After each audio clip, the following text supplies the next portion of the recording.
اس پہ سب کا کنسنسس ہے. تو آپ بتائیے آئی ایم ایف جو ہے وہ نگران سیٹ اپ کے ساتھ کیسے مذاکرات کرے گا, کیسے شورٹیاں دے گا, کیونکہ ایک منتخب حکومت تھی عمران خان صاحب کی, اس حکومت نے جو ایگریمنٹ کیا وہ ایگریمنٹ فلفل نہیں ہوا. اب اس کنڈیشن میں اب آجیے پولیٹیکل گراؤنڈ میں, پی ڈی ایم ایک پولیٹیکل اینٹیٹی ہے. اب پی ڈی ایم نے جس وقت ضمنی بجٹ لے کے آئی اور جس وقت انہوں نے پرائسز بڑھائیں, تو آپ کا کیا خیال ہے کہ وہ اپنے اوپر پولیٹیکلی خود کچھ حملہ کریں گے؟ کہ آپ اگر آپ نے الیکشن میں فوری جانا ہے اور آپ اتنی قیمتیں بڑھائیں گے تو ان کا قصور تو نہیں ہے. وہ تو کہتے ہیں کہ یہ سارا کیا دھرا جو ہے وہ پریویس گورنمنٹ کا ہے, تو کیسے کریں گے؟ دیکھیں اس وقت ملک کی معاشی صورتحال اتنی نازک ہے کہ پہلے اس کو کاندھا دینا ضروری ہے. ہاں یہ بھی ہو سکتا ہے. اب جب صدر صاحب کہتے ہیں, اگر فرض کر لیں نگران حکومت جو ہے پنجاب کی, وہ کہتی ہے کہ ہمارے جو ہے وہ سیکیورٹی کی سچویشن ایسی نہیں ہے کہ ہم آپ کو اتنی اسٹرینتھ سے سیکیورٹی دیں. آئی جی کے پی کے نے بھی تو کہا تھا میرے پاس پولیس کی ریزرو جو فورس ہے وہ کم ہے, لہٰذا میں کیسے آپ کو مینیج کر کے دوں. سو میرے ذاتی خیال یہ ہے کہ یہ پہلے دن سے ایک بات ہو رہی تھی کہ ضمنی الیکشن نہیں ہوں گے, صوبائی اور جنرل الیکشن اکٹھے ہوں گے. اب یہ صرف پوائنٹ سکورنگ ہے کہ آرٹیکل 6 لگ جائے گا, یہ ہو جائے گا. صدر صاحب نے اپنا فیصلہ دے دیا, کل اس کی انٹرپریٹیشن کے لیے الیکشن کمیشن کا اجلاس ہوگا, وہ سپریم کورٹ چلے جائیں گے, سپریم کورٹ اس کو ڈیٹرمن کر دے گا کہ الیکشن 90 دن میں کروانے ہیں یا 90 دن سے آگے کو ایمرجنسی لگانی ہے. میرا سوال یہ ہے کہ آپ پولیٹیکل پوائنٹ سکورنگ سارے کھیل رہے ہیں, پی ڈی ایم بھی کھیل رہی ہے اپوزیشن اور اپوزیشن بھی کھیل رہی ہے, یعنی کہ عمران خان صاحب بھی کھیل رہے ہیں. اداروں کی ورث کہاں پہ گئی؟ آپ یہ بتائیے کہ پبلک کو کیا مل رہا ہے کہ آپ عدالت جا رہے ہیں, سارا ہجوم کھڑا ہے, عدالت کے اندر ایک تماشا لگا ہوا ہے. یعنی کہ عام آدمی کی عبوری ضمانت جو ہے یا حفاظتی ضمانت کے لیے کتنے پاپڑ بیلنا پڑتے ہیں. اگر آپ اس ملک میں ایک بڑی پولیٹیکل اینٹیٹی ہیں تو پھر آپ کو کوئی روکنے والا نہیں ہے, آپ جو مرضی کریں, آپ کے اوپر کوئی قانون ضابطہ اخلاق لگتا ہی نہیں ہے, وہ کوئی بھی ہو. وہ آج جو حکومت میں بیٹھے ہوئے ہیں, کل تک یہ اربوں روپے کی کرپشن کے الزام تھے, آج یہ ہمارے حکمران ہیں, کل کے حکمران آج کورٹ کچہری میں ہیں. مسئلہ یہ ہے پبلک کی کون سوچے گا؟ ملک کی جو فنڈامنٹل فالٹ لائنز ہیں اکانومی کی, اس کے اوپر جب تک یہ سب مل کے بیٹھ کے چارٹرڈ آف اکانومی نہیں کرتے, جب تک یہ سارے ایک پیج پہ اکٹھے نہیں ہوتے کہ سیاسی پوائنٹ سکورنگ جو مرضی ہو, ہم نے اکنومیکل ایک جو 20 سال کا پلان ہے وہ ترتیب دے دیا تمام پولیٹیکل اینٹیٹیز کو, اس کو لے کے آگے چلیں. عام الفاظ میں بات سمجھ آتی ہے. رفعت اللہ اورکزئی صاحب, کون کرے گا, کب کرے گا, اس پہ تو بہت سوال اٹھ رہے ہیں, ڈسکشن بھی ہم کر رہے ہیں. کیا کرے گا اس پہ میرا نہیں خیال کسی کے پاس جواب ہے کہ معاشی جو ایک بحران ہے اس سے باہر کیسے نکالیں گے, کیا کر کے نکالیں گے, کیا پالیسی امپلیمنٹیشن ہوگی, کیا مینیفیسٹو ہوگا, سیکیورٹی کے حوالے سے what is the policy that they going to take, Afghanistan کے حوالے سے واٹ از دا پالیسی. یہ کیا پہ زیادہ بات نہیں ہو رہی, کیسے پہ زیادہ بات نہیں ہو رہی, بس یہ بات ہو رہی کہ کرسی پہ بیٹھ کے کون کرے گا. اس سے تو میرے خیال سے قوم کو کوئی غرض ہے بھی نہیں. قوم صرف چاہتی ہے کہ بھئی جو بھی کرے گا اس وقت بہتری کے لیے کرے اور جلدی کرے. تو آپ کا کیا خیال ہے, یہ کیسے اور کیا کرنا ہے, اس کے حوالے سے ڈسکشن آخر کب تک ہوگی, یا پھر جب تک الیکشن والا معاملہ سالو نہیں ہوتا تب تک نہیں ہو سکتی؟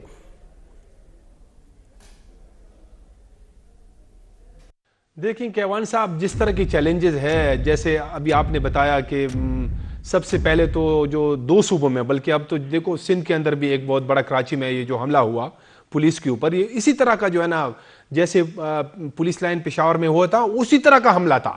لیکن یہ ہے کہ خوش قسمتی تھے وہاں پہ اتنا نقصان نہیں ہوا, یعنی وہ ہائی سیکیورٹی زون جس طرح یہاں کا پولیس لائن تھا اسی طرح کا جو ہے نا وہ ڈی آئی جی کا آفس تھا. تو یہ جو ہے نا اب یہ پورے پاکستان میں یہ سیکیورٹی کا چیلنج جو ہے نا وہ تو ظاہر ہے کہ اس طرح جو ہے نا وہ پھیل رہا ہے بڑی تیزی سے, اور اکانومی کے مسائل جو ہے وہ تو اس سے پہلے سے جو ہے نا بہت زیادہ ہے. تو اب ایک یعنی اس وقت جو ضرورت جس بات کی ہے وہ یہ ہے کہ یہ تمام سٹیک ہولڈرز کو بیٹھنا ہوگا. تمام سٹیک ہولڈرز جس میں مطلب اپوزیشن بھی میں کہوں گا, یعنی عمران خان صاحب, پی ڈی ایم کی جماعتیں جتنی ہیں, اور اسٹیبلشمنٹ یعنی ملٹری, ان سب نے, اور عدلیہ بھی ساتھ میں جو ہے نا وہ بھی ایک مطلب ادارہ ہے, ان سب نے بیٹھ کے جو ہے نا یہ جو کرائسس ہے اس کو نکالنا ہوگا ملک کو. ورنہ یہ جو ہے نا یہ شارٹ ٹائم, ابھی جس طرح ہم نے آئی ایم ایف سے یہ ایک لے لیا ہے لون, تو ابھی یہ شارٹ ٹائم یہ نا کچھ مہینوں کے لیے یہ تو چل جائے گا, لیکن پھر جو ہے نا پھر کرائسس شروع ہو جائے گی. اس طرح سیکیورٹی کا ایشو جو ہے وہ ہم نے افغانستان, یہ سارا وہ تو بہت بڑا چیلنجنگ ایشو ہے, وہ تو جیسے اب کہہ رہے ہیں کہ ہم نے افغانستان کے ساتھ اس کو اٹھانا ہے، تو اس کے ساتھ جو ہے نا بڑی کوارڈینیشن کے ساتھ یہ جو ہے نا معاملات کو سیٹل کرنا ہوگا، ورنہ یہ جو ہے نا وہ حالات اسی طرح بگڑتے جائیں گے. آج جیسے وہ ابھی وقاص بھائی نے بھی کہا، ہم نے آئی جی صاحب کے ساتھ ہماری جو آج یہ تھی اس میں بھی موجود تھا، تو اس نے ہمیں سیکیورٹی چیلنجز کے بارے میں بتایا کہ کتنا جو ہے نا وہ معاملہ سیریس ہے.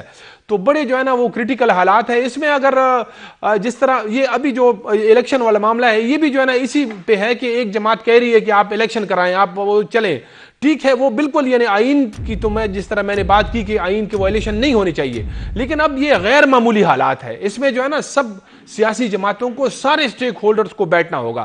اگر ہم نہیں بیٹھتے ہیں اس کو جو ہے نا کوارڈینیشن سے یہ معاملات طے نہیں ہوتے تو یہ کرائسس جو ہے نا یہ حل ہونے والے نہیں ہے. یہ مزید جو ہے نا یہ مزید اس میں جو ہے نا سیریسنس آئے گی اور مزید جو ہے نا ملک کا بہت بڑا نقصان اللہ نہ کرے. سب کو اکٹھے بیٹھنے کی ضرورت ہے، اور اکٹھے جب تک نہیں بیٹھیں گے اور ایک معاملے کے اوپر سینسٹائز ہوتے ہوئے نظر نہیں آئیں گے تب تک یہ جو ایک گیم آف تھرونز چل رہی ہے اس کا کوئی فائدہ نہیں ہے. اینڈ یہ ایک انٹرٹینمنٹ کی صورت میں ہم دیکھ سکتے ہیں، لیکن ملک کی جو سولوشنز ہیں، جو ان پرابلمس کی سولوشنز ہیں، اس کے ذریعے نہیں ملنے والی. سیکیورٹی کے حوالے سے بات ہوئی ہے، سیکیورٹی کے حوالے سے ہم مزید گفتگو کریں گے. بہت امپورٹنٹ ایشو ہے، اور جو آج بارڈر پہ بھی جو سچویشن ہوئی ہے تورخم بارڈر پہ، اس حوالے سے بھی ہم نے ڈسکشن کرنی ہے اس پروگرام کے اندر. لیکن ایک چھوٹا سا وقفہ ہے، وقفے سے واپس آ کے اس پہ بات کرتے ہیں. Welcome back to Khyber at 7 in conversation regarding the security situation of the country. وقاص صاحب، میں آپ کی طرف آنا چاہوں گا. سیکیورٹی کے حوالے سے تورخم بارڈر پہ جو آج سچویشن ایک دم رپٹ کر گئی ہے، ایک انسٹیبلٹی اس سے بھی نظر آتی ہے، پرسیپشن گلوبل لیول پہ بھی بہت بری جاتی ہے، نیبرنگ کنٹری کے ساتھ جو تعلقات ہیں اس پہ بھی کوئی کلیئرٹی نظر نہیں آتی ہے. اور اتفاقاً آج میں کچھ پرانے اخبار پڑھ رہا تھا، کافی سال پرانا اخبار میرے ہاتھ لگا، اینڈ میں نے اس میں کوئی خبر ایسی دیکھ رہا تھا کہ بھئی 18 سال پہلے کیا سچویشن تھی. لگ بھگ کوئی 2006 کا اخبار تھا، اور تب بھی اسفندیار ولی صاحب کی ایک سٹیٹمنٹ تھی اس اخبار کے اندر کہ افغانستان کے حوالے سے ہماری پالیسی کلیئر ہونی چاہیے. سر کافی سال گزر گئے، افغانستان کے حوالے سے ہماری پالیسی آج بھی کلیئر نہیں ہے. سچویشن کافی بدل گئی ہے، حالات کافی بدل گئے ہیں، لیکن پالیسی کلیئر نہیں ہے. اور بارڈر پہ جو انسٹیبلٹی ہے، بارڈر پہ جو ایک سچویشن ہے، وہ آج بھی اچھی نہیں ہے. تو اس حوالے سے جو ادارے ہیں، جو ذمہ دار ادارے ہیں، وہ کیا اس پہ سٹیپس لے رہے ہیں اور عوام کو کیسے تسلی دیں گے؟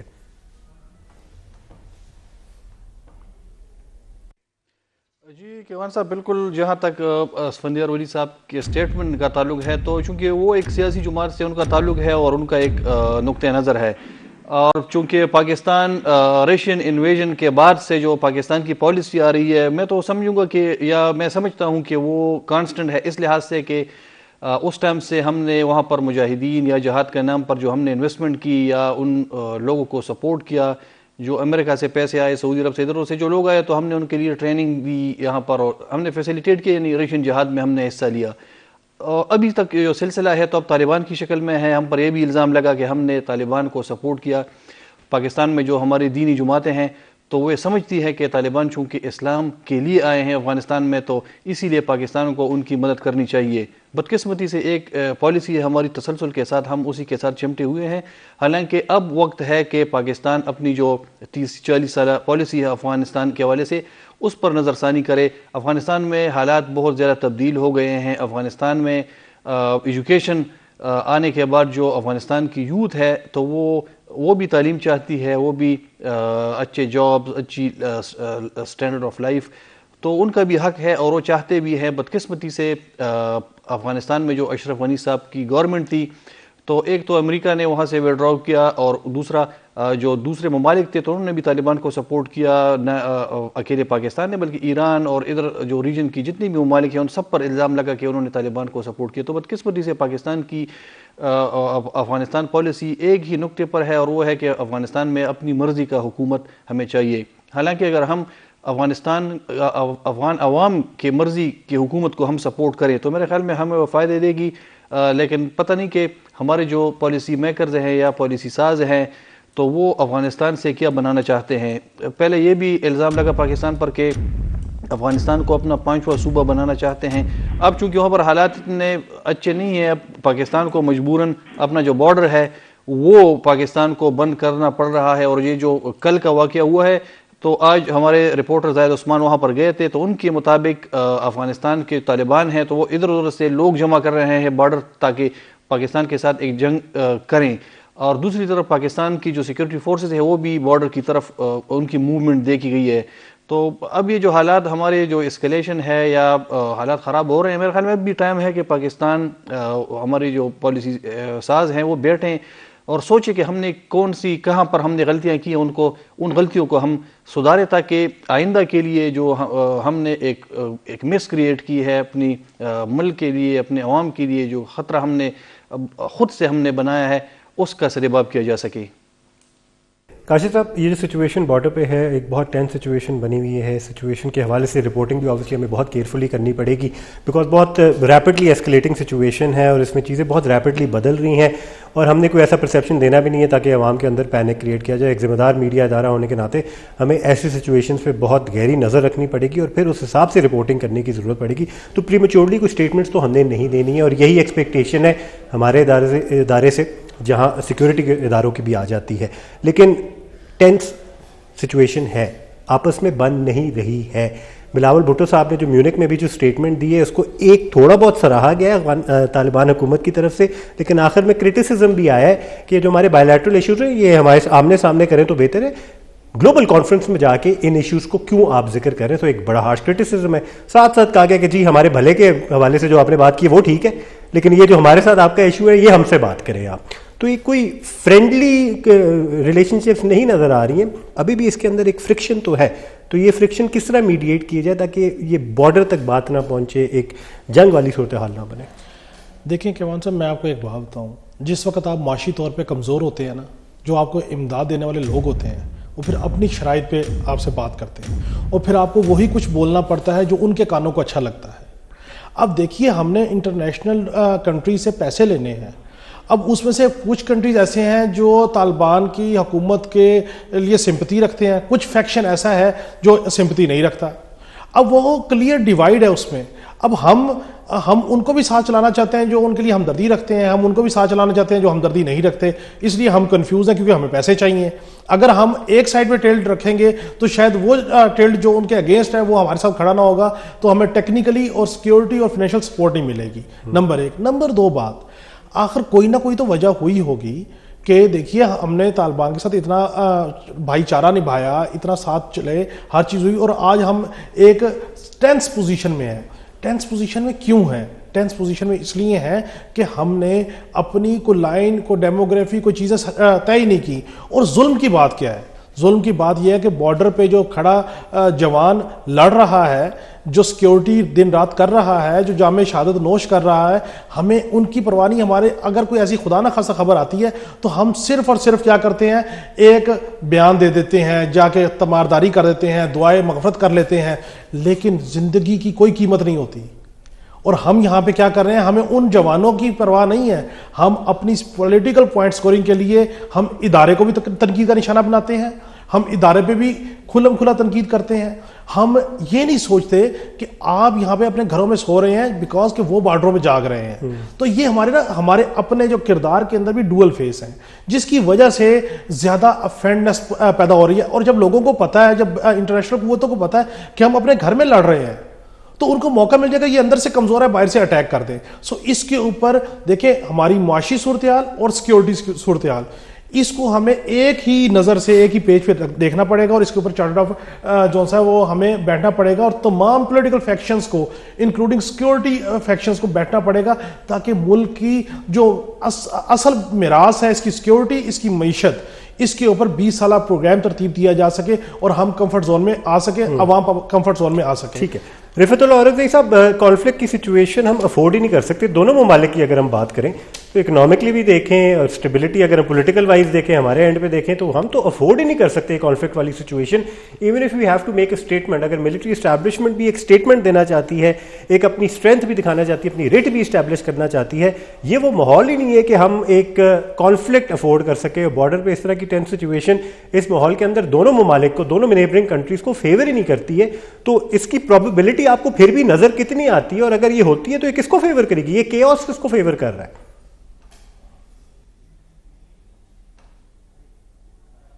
دیکھیں، یہ قیاس تو دونوں طرف جو ہے نا، وہ نقصان تو دونوں طرف ہے. لیکن اس میں سب سے زیادہ جو ہے بڑی افسوسناک بات یہ ہے کہ جو پاکستان کی پالیسیز پہ، ابھی افغان پالیسی پہ بات ہو رہی تھی، تو اس وقت تو ہماری کوئی بالکل پالیسی ہمیں نظر نہیں آ رہی ہے کہ ہماری کیا پالیسی ہے.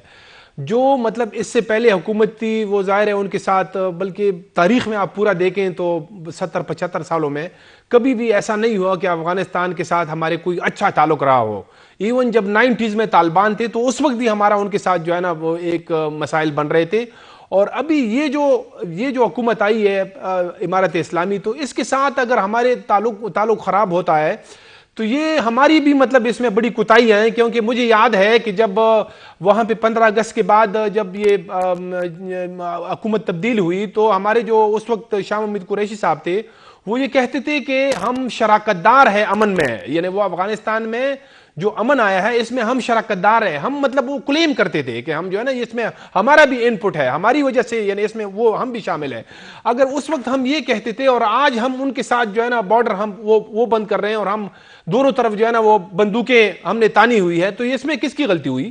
تو یہ مطلب میں یہ اب اور بلاول صاحب ہم دیکھ رہے ہیں کہ اس وقت ہم امریکہ کے ساتھ تقریباً 3 لیول پہ ہمارے جو ہے نا وہ ڈائلاگ چل رہا ہے. ایک جو سیکیورٹی ہے، ایک ٹریڈ ہے، اور ایک جو ہے نا کاؤنٹر ٹیررزم. اس میں وہ جا کے جو ہے نا ادھر بیانات بھی دیتے ہیں، پھر وہ افغانستان کا خصوصی طور پر اس کا ذکر بھی کرتے ہیں. لیکن جب سے یہ حکومت آئی ہے تو بلاول صاحب کو اتنا موقع نہیں ملا، پورا یورپ اس نے دیکھ لیا، امریکہ چلا گیا، افغانستان نہیں گیا. تو یہ اب کیسے ہمارے حالات بہتر ہوں گے جب آپ اگر کسی کو بھیج بھی رہے ہیں، ہنا ربانی کر کو ہم نے بھیجا تو اس پہ بھی افغان طالبان جو ہے نا بڑے ناراض ہوئے کہ آپ نے خاتون کو بھیجا ہے. وہ ان کی اپنی ایک وہ ہے اس حوالے سے، حالانکہ ناراضگی نہیں ہونی چاہیے، لیکن بہرحال تو ہمیں مطلب اس طرح انگیج رکھنا چاہیے. یہ جو معاملات ہیں ہمارے ٹی ٹی پی کا ایک بہت بڑا سنجیدہ ایشو ہے، بہت سیریس ایشو ہے پاکستان کا. تو وہ ہم نے جو ہے نا اگر ہم نے وہ اس کو حل کرنا ہے تو وہ ڈائلاگ سے ہوگا، وہ اس کا اور کوئی حل لاسٹ منٹ وکاشا صاحب میں چاہوں گا آپ اس پہ تھوڑا کامنٹ کیجئے کہ اس کے اندر ہمارا ایکٹیو رول کیا ہونا چاہیے تاکہ سچویشن کو ہم تھوڑا بہت نیوٹرلائز بھی کر سکیں، جو ایک اگریسو سچویشن بنی ہوئی، اور ساتھ ساتھ ٹی ٹی پی کا جو تھریٹ ہے اس کو بھی نیوٹرلائز کر سکے. کیونکہ ہماری افغان طالبان کی جو حکومت ہے اس سے کچھ ایکسپیکٹیشنز ہیں when it comes to T T P, وہ ایکسپیکٹیشنز پوری ہوتی ہوئی نظر بھی نہیں آ رہی ہیں، وہاں میں ڈس اپوائنٹمنٹ ہی فیس کرنے کو مل رہی ہے. تو یہ ایکسپیکٹیشن جب پوری نہیں ہو رہی تو ہم اس میں پیسفلی کیسے ایک سچویشن کو آگے لے کے چلیں گے تاکہ سیکیورٹی تھریٹ بھی نہ بنے، افغانستان کا بھی بھلا ہو. ختم کر دیے ہیں افغان کمیونٹی یا ایک گروپ کو ہم نے بہت عرصے سے سپورٹ کیا، اور اس کے علاوہ جو دوسرے گروپس تھے یا جو دوسرے عوام تھے نان پشتون، وہ ہم سے ناراض ہیں. میرے خیال میں سب سے پہلے پاکستان کو یہ کرنا چاہیے کہ وہاں پر جو NRF ہے یا نان پشتون فورسز ہیں، گروپس ہیں، ان سب کو انگیج کرنا چاہیے طالبان کے ساتھ. اس کے ساتھ دوسرا جو ہمیں کام کرنا چاہیے وہ اپنے بارڈر کو ہم سیکیور کریں، زیادہ ڈپلائمنٹ کریں وہاں پر، تاکہ وہاں سے کراس بارڈر جو انفلٹریشن ہو رہی ہے پاکستان کی جانب وہ بالکل نہ ہو.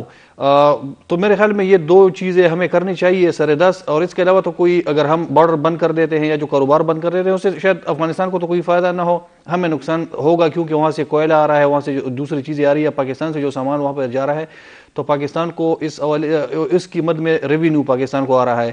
لیکن پھر بھی پاکستان کو یہ دونوں کام کرنے چاہیے، اپنے بارڈر کو ہم مضبوط کریں تاکہ اللیگل کوئی آئے نہ ٹی ٹی پی کی شکل میں یا دوسرے جو ملیٹنٹس ہیں وہ نہ آئے. اور دوسرا افغانستان میں جو اپوزیشن ہے وہاں پر ایسا تو نہیں ہے کہ طالبان ہی پورا افغانستان طالبان ہے، وہاں پر نان پشتونز ہیں، وہاں پر اینٹی طالبان لوگ ہیں، ان سب کو ہم نے انگیج کرنا ہے، ان سب کو کے ساتھ ہم نے جو ڈپلومیٹک ریلیشن شپ ہوتی ہے وہ ہم نے جاری رکھنا ہے. اگر اس سے پہلے اشرف غنی کی حکومت میں ہم طالبان جو ایک گروپ تھا اس ٹائم پر، اس کے ساتھ اگر ہم مذاکرات ہم کرتے تھے یا ان کے ساتھ ہمارے رابطے تھے، تو اب کیوں نہیں ہم کر سکتے NRF کے ساتھ یا جو اینٹی طالبان ہے یا طالبان کی اپوزیشن ہے. تو میرے خیال میں ان دونوں چیزوں پر ہمیں فوری طور پر ہمیں کام شروع کرنا چاہیے. ٹھیک ہے، میں 30 سیکنڈ لوں گا آپ سے. میں آپ کے پلیٹ فارم سے یہ آپ کو خبر دیتا جا رہا ہوں، عمران خان صاحب NRO مانگ رہے ہیں امریکہ سے، PDM سے اور اداروں سے. آج کی ڈیٹ تک ان کو NRO نہیں مل رہا. ہاں چند ماہ میں مزاحمت کر کے پھر مفاہمت ہو جائے اور اداروں تینوں جگہوں سے NRO مل جائے تو عمران خان صاحب جو ہے وہ کمفرٹ زون میں آ جائیں، پھر شاید یہ پولیٹیکل اینٹیٹیز کے ساتھ بیٹھنے پہ مجبور ہو جائیں. ابھی تک وہ جتنی سٹرگل کر رہے ہیں ان کے ڈاٹس جوڑ لیں. تواتر کے ساتھ امریکن امبیسڈر سے ملاقاتیں ہو رہی ہیں، تواتر کے ساتھ برملا کہا گیا کہ جی ہم تو اداروں سے بات کرنا چاہتے ہیں، انہوں نے منہ دوسری طرف پھیرا ہوا ہے. اور PDM کے ساتھ وہ بیٹھنا چاہتے ہیں کہ الیکشن کی ڈیٹ کی اناؤنسمنٹ کر دیں. یہ تینوں اینٹیٹیز، تینوں فیکشن سے عمران خان صاحب NRO چاہتے ہیں. این آر او نہیں مل رہا. یہ ساری سٹرگل عمران خان صاحب کی این آر او لینے کی ہے, اور ان کو اس بات کا حیران کن حد تک وہ اتنے بے حس ہو گئے ہیں کہ ان کو سمجھ ہی نہیں آ رہی کہ یار ملک کی اکانومی کدھر جا رہی ہے. پولیٹیکل ڈی اسٹیبلائزیشن ہوگی تو کوئی ملک ہمیں پیسے نہیں دے گا. آئی ایم ایف کو چھوڑیں, جو ہمارے نیبرنگ کنٹری ہے اپنا پیسہ کیوں ڈبوئیں گے ہمارے اوپر. سو عمران خان صاحب کو این آر او کے لیے سافٹ امیج کے لیے بیک ڈور ڈپلومیسی مضبوط کرنے کی ضرورت ہے. اس طریقے سے مزاحمت کے ساتھ شاید این آر او نہ مل سکے. بالکل, تھوڑا بہت نیریٹو چینج کرنے کی ضرورت ہے, تھوڑی اپروچ چینج کرنے کی ضرورت ہے, بہت جلد چینج کرنے کی ضرورت ہے, کیونکہ ملک کا اسی میں بھلا ہے, ہماری عوام کا اسی میں بھلا ہے. جہاں تک این آر او کی بات ہے, عمران خان صاحب کی طرف سے اگر وہ ایجنڈا ہے تو دوسری طرف سے ایجنڈا -1 کا ہی نظر آ رہا ہے, اور وہ -1 کا جو ایجنڈا ہے وہ کافی اسٹرانگ واضح ہو چکا ہے. اس لیے کبھی کبھار عمران خان صاحب چڑ کے بھی آگے سے کہہ دیتے ہیں کہ بھئی اگر یہ سچویشن ہے کہ آپ نے ایونچولی کرنا وہی ہے جو آپ لوگ چاہ رہے ہیں اور مجھے سے باہر نکالنا ہے, پھر تو ایسے تو نہیں چل سکتا آگے نظام. اینڈ اسی پہ ڈیڈ لاک بن جاتا ہے. خواتین و حضرات, آج کے پروگرام سے اتنا ہی. آپ لوگوں کا بہت بہت شکریہ پروگرام دیکھنے کے لیے. اپنی فیڈ بیک سے ضرور آگاہ کیجیے گا. اگلے ہفتے تک کے لیے اللہ حافظ اور پاکستان پائندہ باد.